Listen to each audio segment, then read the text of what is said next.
Assalamualaikum warahmatullahi wabarakatuh. Bertemu lagi dengan saya Bapak Ruli. Di sini kita akan belajar tentang menulis naskah dokumenter. Nah, di mata pelajaran penulisan naskah dan manajemen produksi ya, untuk jurusan PSPT kelas 12, PSPT Produksi Siaran dan Program Televisi. Nah, ini adalah pertemuan ketiga. Kita akan belajar tentang ini. Kalau sesuai dengan kurikulum, kita akan belajar, ini kan untuk yang kemarin ya. Kalau sesuai kurikulum itu adalah kita belajar membuat naskah program televisi non drama. Nah, otomatis kita akan belajar tentang menulis naskah dokumenter. Nah, apa sih itu dokumenter atau non drama? Jadi film itu adalah nyata, bukan fiksi, bukan rekaan. Jadi apa yang ada itu kita rekam, itu disebut dengan dokumenter ya. Jadi dokumenter, kalian jalan-jalan, kalian videokan, itu juga termasuk bagian dari dokumenter. Nah, kalau hanya sekedar membuat dokumenter seperti itu kan sangat mudah. Masalahnya adalah ketika kita membuat dokumenter yang terkonsep. Contoh ini, biasanya untuk film dokumenter itu kan kalau saya jelaskan lebih lanjut kayaknya bakalan sangat panjang. Dokumenter itu terbagi dari banyak hal. Contohnya biografi. Biografi itu adalah ketika kita membuat film dokumenter tentang sosok seseorang yang sangat istimewa gitu. Mungkin sosok yang istimewa, contohnya dokumenter tentang Soekarno, dokumenter tentang Bapak Jokowi, dokumenter tentang apa. Jadi itu contoh biografi. Ada juga pokoknya banyak banget jenisnya lah. Nanti kalau saya bahas malah kita tidak bisa membuat naskah dokumenter, hanya memahami seluk-beluk tentang what is a dokumenter. Jadi kita lebih fokus saja dalam membuat naskah dokumenter, bukan jenisnya atau bukan tipenya. Nah, biasanya film dokumenter itu adalah mencari sesuatu yang menarik, bisa jadi budaya atau mungkin seseorang yang punya keistimewaan. Nah, menurut Sur yang ditulis oleh, ini buku atau dokumen ini ditulis oleh Gerson R. Ayawaila. Dia adalah seseorang yang fokus pada penulisan teknik-teknik film yang ada di Indonesia. Cukup banyak buku-bukunya.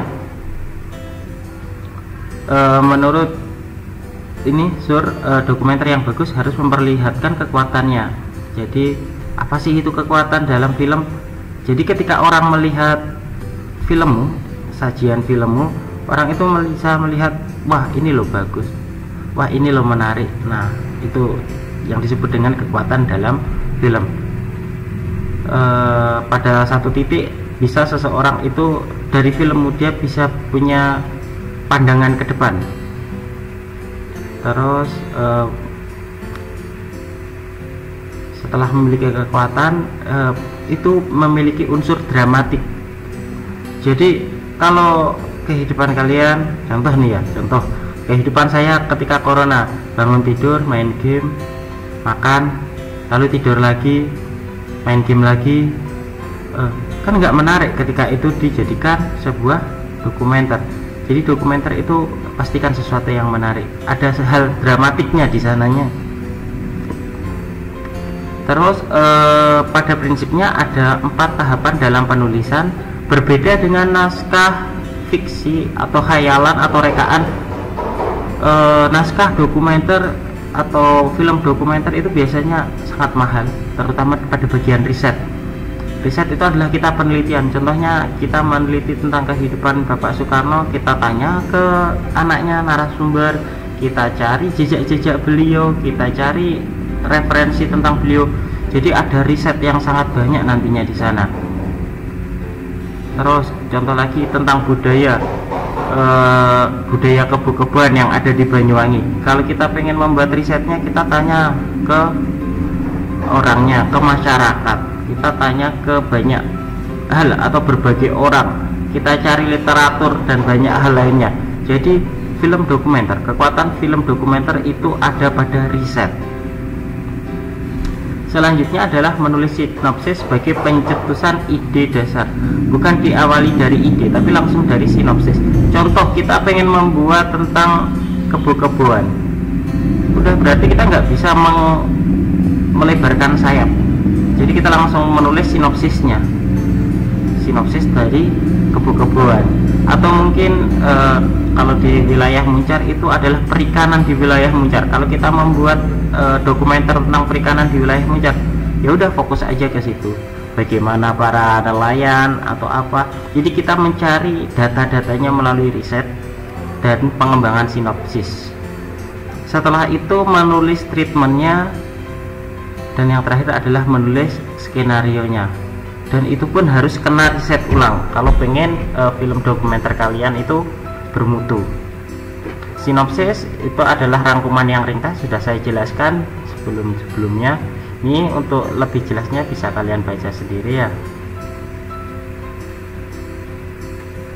Next, treatment baru pelajaran kemarin, baru pertemuan kemarin saya jelaskan tentang what is a treatment. Jadi treatment itu udah mulai jelas alur dari skenarionya ya, tapi masih belum full skenario. Intinya ada di situ ya. Yang terakhir adalah skenario. Prinsipnya ini, ada prinsipnya. Skenario adalah panutan.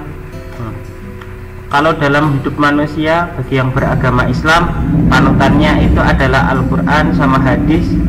Kalau di film, panutannya itu adalah skenario. Jadi kita menjalankan sesuai dengan apa yang sudah direncanakan di skenario. Lalu untuk struktur penulisan skenario, bagian awal biasanya dari isi cerita, pengenalan tokoh, lokasi, hampir sama. Ingat, ketika membuat film dokumenter itu emang ini ya, harus real atau nyata, tapi bukan berarti kita menghilangkan efek konflik atau klimaks di dalamnya. Harus tetap ada. Seperti yang saya bilang di awal tadi, kalau kita fokusnya contoh kehidupan sehari-hari si A, kehidupannya datar, nggak ada apa-apa, nggak ada masalah, nggak ada trouble, lalu didokumenterkan, kan nggak menarik. Jadi ketika kita mendokumenterkan sesuatu itu ada hal penting di dalamnya.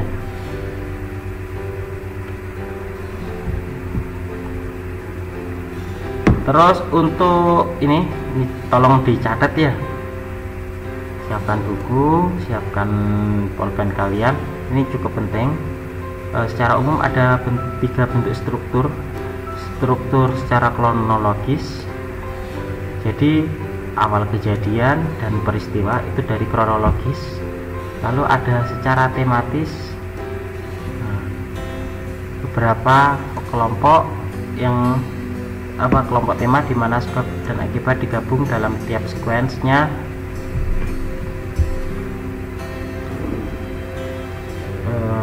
Tematis ini biasanya digunakan untuk menunjukkan suatu fakta. Contohnya contohnya dulu itu saya pernah lihat itu di ini dokumenter tentang kehidupan semut. Jadi semut itu, jadi ada video semut sedang saling gotong, video semut saling jalan beriringan. Nah, jadi di sini yang disebut dengan tematis. Jadi nanti pada akhirnya dia melihat, oh semut itu memiliki rasa saling membantu yang tinggi. Ini dibuktikan dari video-video yang ada. Jadi temanya adalah kehidupan semut. Kalau secara kronologis udah pasti kalian paham lah kronologinya bagaimana sih, karena kalau dari bahasa itu kalian sudah bisa membayangkan. Lalu ada dialektik, ini lebih menekankan pada unsur dramatik. Lalu pada endingnya itu menunjukkan memberikan Anda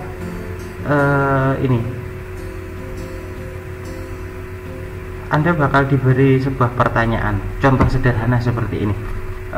Salah satu kehebatan di dokumenter adalah sutradara bisa menentukan poin subjektif. Ingat, poin subjektif yang diinginkan oleh si sutradara. Contoh, kita membuat film tentang pedagang kaki lima. Nah, kalau kita lihat dari subjektifnya sutradara, berarti ada dua hal di sini. Seorang pedagang kaki lima itu mengganggu trotoar jalan, atau seorang pedagang kaki lima, kalau dari poin A ya, seorang pedagang kaki lima mengganggu trotoar jalan, berarti kita mengambil sisi negatif dari pedagang kaki lima. Sedangkan kalau kita ambil dari sisi positifnya, contohnya perjuangan seorang ayah mencari nafkah untuk anaknya. Nah, dari satu hal ketika dilihat dari dua sisi, nah ini yang disebut dari yang disebut dengan sisi subjektif sutradara. Jadi hal yang sama bisa bernilai positif dan negatif tergantung dari sisi mana si sutradara melihat. Saya ulangi lagi contohnya ya, pedagang kaki lima. Kalau kita melihat dari sisi negatif, pedagang kaki lima mengganggu pengguna jalan. Jadi Satpol PP membersihkan dagangannya. Itu ketika kita melihat dari sisi negatif. Nah, kalau diambil dari sisi positif, perjuangan seorang ayah mencari nafkah untuk keluarganya. Nah, jadi walaupun satu hal yang sama bisa bernilai berbeda.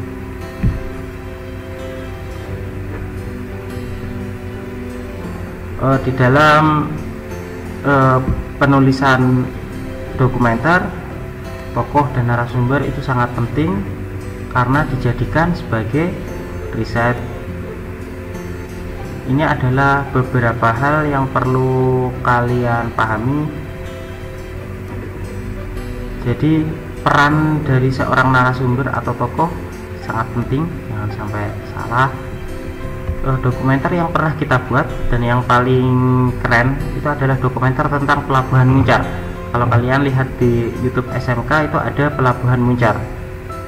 Dulu pernah kita lombakan dan nyaris juara. Kita kena copyright pada audionya. Padahal waktu itu kita sudah kurang lebih juara 2 tingkat nasional. Kita membuat riset selama beberapa minggu, kita tanya-tanya di berbagai lini perikanan di Muncar, dan bener-bener bagus kok. Nanti kalian cek aja ya, ada kok. Namanya adalah Pelabuhan Muncar, keren banget itu. Ini adalah pertanyaan-pertanyaan yang kita sampaikan kepada narasumber. Bisa kalian pause videonya lalu kalian catat ya. Oke, satu. Bisa kalian pause lalu kalian baca untuk dicatat. Dua, ini. Oke, terima kasih. Sekian dari saya. Kurang lebihnya mohon maaf. Tetap semangat belajar, tetap jaga kesehatan. Wassalamualaikum warahmatullahi wabarakatuh.